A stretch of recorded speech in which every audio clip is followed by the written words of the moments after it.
தமிழ் பேசும் மக்களின் உரிமை குரலான வீரகேசரியின் மதிய நேர செய்திகள் வாசிப்பது எம்சிகா ரவி மற்றும் அவினேஷ் ஜோன்சன். முதலில் தலைப்புச் செய்திகள். நாடளாவிய ரீதியில் சீரற்ற வானிலை, பலத்த காற்றினால் கொழும்பு உள்ளிட்ட பல பகுதிகளில் வீடுகள், வாகனங்கள் சேதம். அமெரிக்க ஜனாதிபதி டிரம்பின் பரஸ்பர வரிக்கு விதிக்கப்பட்ட தடை நீக்கம். அமெரிக்காவின் வாஷிங்டனில் உள்ள பூங்காவில் துப்பாக்கி பிரயோகம், 7 பேர் படுகாயம். இலங்கையில் முதலீடு செய்ய சீன முதலீட்டாளர்கள் ஆர்வம், ஜனாதிபதியிடம் சீன வர்த்தக அலுவல்கள் அமைச்சர் தெரிவிப்பு. பொம்மைக்குள் போதைப் பொருள் கடத்தல், விமான நிலையத்தில் வைத்து வெளிநாட்டு பிரஜை கைது. ஐரோப்பிய ஒன்றியத்தை போலவே போலந்துக்கும் இலங்கை முக்கியமான நாடு, போலந்து வெளிவிவகார அமைச்சர் ஜனாதிபதி அனுரவிடம் தெரிவிப்பு. உள்நாட்டு செய்திகள்.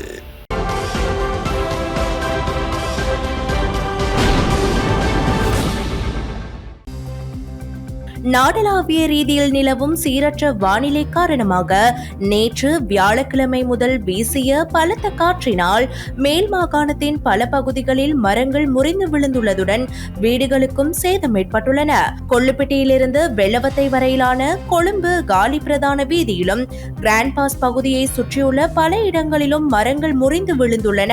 கிராண்ட் பாஸில் உள்ள ஜோசப் வீதியில் பாரிய மரம் ஒன்று விழுந்ததில் அருகிலுள்ள 6 வீடுகள் சேதமடைந்துள்ளன. பாதிக்கப்பட்ட பகுதிகளில் மீட்பு மற்றும் நிவாரண பணிகள் முன்னெடுக்கப்பட்டு வருகின்றன. சீரற்ற வானிலையால் கொழும்பு உள்ளிட்ட பல பகுதிகளில் மின்சாரம் தடைப்பட்டுள்ள நிலையில் மின் தடை பற்றிய முறைப்பாடுகளை 1987 என்ற அவசர இலக்கத்துக்கு அல்லது மின்சார சபையின் CEB கேர் என்ற தொலைபேசி செயலியூடாக அறிவிக்குமாறு இலங்கை மின்சார சபை பொதுமக்களிடம் கோரிக்கை விடுத்துள்ளது. தென்மேற்கு பருவமழையின் தாக்கம் அதிகரித்து காணப்படுவதால் மேல் சப்ரகமுவ, மத்திய, தென், வடக்கு, வடமத்திய மற்றும் வடமேல் மாகாணங்களிலும் திருகோணமலை மாவட்டத்திலும் மணிக்கு சுமார் 50 முதல் 60 கிலோமீட்டர் வேகத்தில் பலத்த காற்று வீசக்கூடும் என வளிமண்டலவியல் திணைக்களம் எதிர்வு கூறியுள்ளது. ஏனைய பகுதிகளில் மணிக்கு 30 முதல் 40 கிலோமீட்டர் வேகத்தில் பலத்த காற்று வீசக்கூடும் என அத்திணைக்களம் தெரிவித்துள்ளது.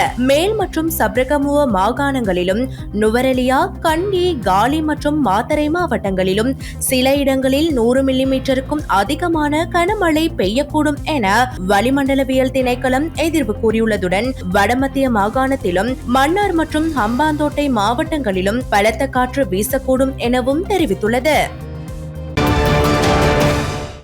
இலங்கைக்கு வருகை தந்துள்ள சீன மக்கள் குடியரசின் வர்த்தக அலுவல்கள் அமைச்சர் வாங் வென்டாவோ நேற்று வியாழக்கிழமை பிற்பகல் ஜனாதிபதி அலுவலகத்தில் ஜனாதிபதி அனுரகுமார திசாநாயக்கவை சந்தித்து கலந்துரையாடினார். தற்போது இலங்கையில் நிலவும் அரசியல், பொருளாதார ஸ்திரத்தன்மை மற்றும் ஜனாதிபதி தலைமையிலான அரசாங்கம் செயல்படுத்தும் வெளிப்படையான வேலை திட்டம் காரணமாக சீன முதலீட்டாளர்கள் இலங்கையில் முதலீடு செய்வதில் அதிக ஆர்வம் காட்டுவதாக தெரிவித்த அமைச்சர், 100க்கும் மேற்பட்ட முதலீட்டாளர்களுடன் இந்த விஜயத்தின் மூலம் இரு நாடுகளுக்கும் இடையிலான பொருளாதார ஒத்துழைப்பு மேலும் உறுதிப்படுத்தப்படும் என்றும் தெரிவித்தார். சவாலான காலகட்டத்தில் இரு நாடுகளுக்கும் பயனளிக்கும் வகையில் வர்த்தகம் மற்றும் பொருளாதார இலக்குகளை அடைய ஒன்றிணைந்து செயல்படுவது குறித்து இங்கு கலந்துரையாடப்பட்டதுடன் உலகளாவிய பொருளாதார ஸ்திரத்தன்மையை எதிர்கொள்ளும் போது இலங்கைக்கு தேவையான ஆதரவை வழங்க சீனா அர்ப்பணிப்புடன் செயற்படுவதாக சீன வர்த்தக அமைச்சர் மேலும் தெரிவித்தார். ஜனாதிபதி அனுரகுமார திசாநாயக்கவின் சீன விஜயத்தின் போது மேற்கொள்ளப்பட்ட இணக்கப்பாடுகளை நடைமுறைப்படுத்துவது சீன வர்த்தக அமைச்சரின் இந்த விஜயத்தின் நோக்கமாகும். மேலும் சீன அரசாங்கத்தின் ஆதரவுடன் இலங்கையில் தற்போது முன்னெடுக்கப்பட்டு வரும் அபிவிருத்தி திட்டங்களை விரைவாக நிறைவு செய்தல் மற்றும் திட்டமிட பட்டியலிடப்பட்டுள்ள வேலை திட்டங்களை விரைவாக நடைமுறைப்படுத்துவது தொடர்பிலும் இதன் போது கலந்துரையாடப்பட்டன.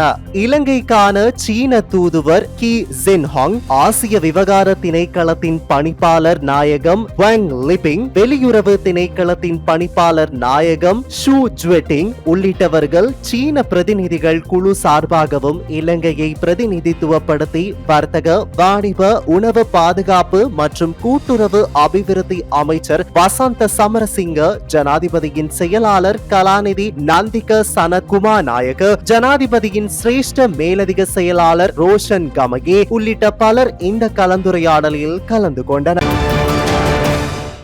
சிறுவர்கள் விளையாடும் பொம்மைக்குள் மிகவும் சூட்சுமமாக மறைத்து போதைப் பொருளை கடத்த முயன்ற 38 வயதான வெளிநாட்டு பிரஜை ஒருவர் கைது செய்யப்பட்டுள்ளார்.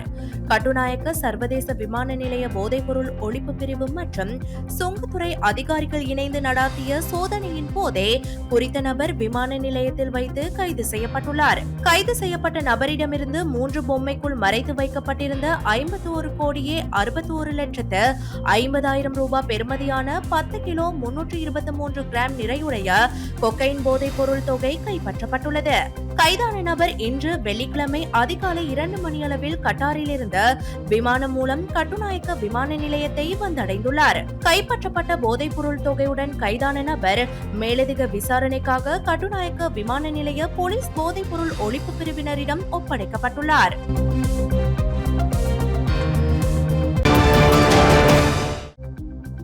இலங்கைக்கு வருகை தந்துள்ள ஐரோப்பிய ஒன்றிய கவுன்சில் தலைவரும் போலந்து குடியரசின் வெளிவிவகார அமைச்சருமான ரடோஸ்லா சிகோர்ஸ்கி நேற்று வியாழக்கிழமை பிற்பகல் ஜனாதிபதி அலுவலகத்தில் ஜனாதிபதி அனுரகுமார திசாநாயக்கவை சந்தித்து கலந்துரையாடினார். இலங்கை மற்றும் ஐரோப்பிய ஒன்றியத்திற்கு இடையிலான ஒத்துழைப்புகளை மேம்படுத்திக் கொள்வது தொடர்பில் இதன்போது நீண்ட கலந்துரையாடல் இடம்பெற்றதுடன் எதிர்வரும் காலங்களில் உலக அளவில் இலங்கை எதிர்கொள்ள வேண்டியுள்ள சவால்களை வெற்றி கொள்ள ஐரோப்பிய ஒன்றியத்தின் ஒத்துழைப்பு அவசியம் என்பதையும் ஜனாதிபதி இதன்போது வலியுறுத்தினார்.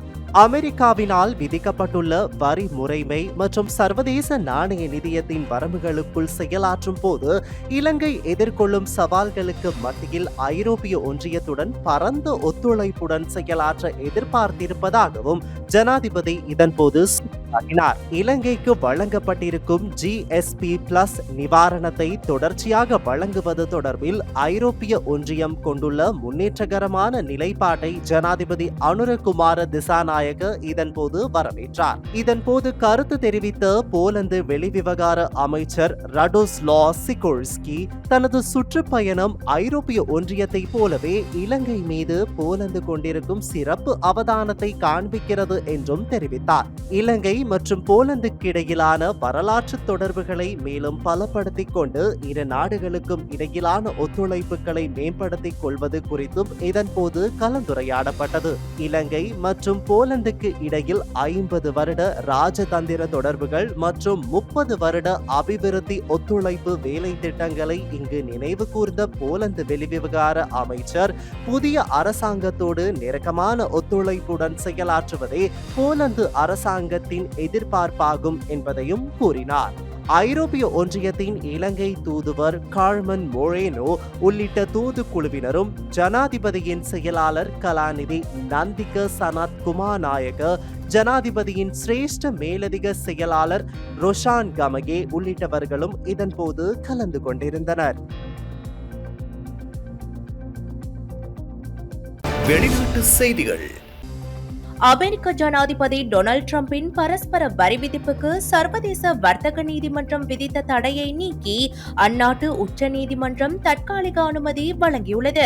உலக நாடுகளில் இருந்து இறக்குமதியாகும் பொருட்களுக்கு பரஸ்பர வரி விதித்தும் கனடா, மெக்சிகோ, சீனா ஆகிய நாடுகளுக்கு கூடுதல் இறக்குமதி வரி விதித்தும் ஏராளமான நாடுகளின் பொருட்களுக்கு கூடுதலாக 10% அடிப்படை வரி விதித்தும் ட்ரம்ப் உத்தரவு பிறப்பித்திருந்தார். இந்த உத்தரவுக்கு எதிராக எதிர்க்கட்சி கட்சியான ஜனநாயக கட்சியின் ஆட்சி நடைபெறும் 12 மாகாணங்கள் நியூயார்க் நகரில் உள்ள சர்வதேச வர்த்தக நீதிமன்றத்தில் மனு தாக்கல் செய்திருந்தன. இதனை விசாரணை செய்த 3 நீதிபதிகள் கொண்ட குழு ட்ரம்ப் பிறப்பித்துள்ள உத்தரவுகள் அவரின் அதிகார மீறலாகும் என்று விமர்சித்து அனைத்து உத்தரவுகளும் நிரந்தரமாக ரத்து செய்யப்படுவதாக உத்தரவிட்டது. இந்த உத்தரவை எதிர்த்து அமெரிக்க அரசு சார்பில் உச்ச நீதிமன்றத்தில் வியாழக்கிழமை முறையிடப்பட்டது. வரி விதிப்பு விவகாரத்தில் வர்த்தக நீதிமன்றத்தின் தடைக்கு அவசர நிவாரணம் வழங்க வேண்டும் என்ற அரசின் முறையீட்டை உச்ச நீதிமன்றம் ஏற்றுக்கொண்டது.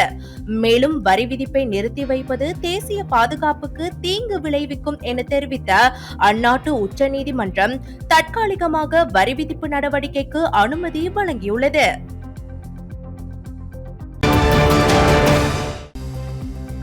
அமெரிக்காவின் வாஷிங்டனில் உள்ள பூங்காவில் மேற்கொள்ளப்பட்ட துப்பாக்கி பிரயோகத்தில் 7 பேர் படுகாயமடைந்துள்ளதாக அந்நாட்டு ஊடகங்கள் செய்தி வெளியிட்டுள்ளன. வாஷிங்டனின் டக்கோமா புறநகர் பகுதியில் உள்ள ஹாரி டாட் பூங்காவிலேயே குறித்த துப்பாக்கி பிரயோகம் இடம்பெற்றுள்ளது. இதனைத் தொடர்ந்து அங்கு வந்த மீட்பு படையினர் படுகாயமடைந்தவர்களை மீட்டு வைத்தியசாலையில் அனுமதித்தனர். படுகாயமடைந்தவர்களில் 3 பேரின் நிலைமை மிகவும் கவலைக்கிடமாக உள்ளதாக தெரிவிக்கப்படுகின்றது. இந்த துப்பாக்கி பிரயோகம் மேற்கொள்ளப்பட்ட போது அந்த பூங்காவில் 100க்கும் மேற்பட்டோர் இருந்ததாக கூறப்படுகிறது. இருப்பினும் இந்த சம்பவத்துடன் தொடர்பில் இதுவரை எவரும் கைது செய்யப்படவில்லை. இதேவேளை கடந்த சில நாட்களுக்கு முன்பு பிலடெல்பியா நகரத்தில் உள்ள பூங்காவில் மேற்கொள்ளப்பட்ட துப்பாக்கி பிரயோகத்தில் 9 பேர் படுகாயமடைந்ததுடன் 2 பேர் பலியானமை குறிப்பிடத்தக்கது.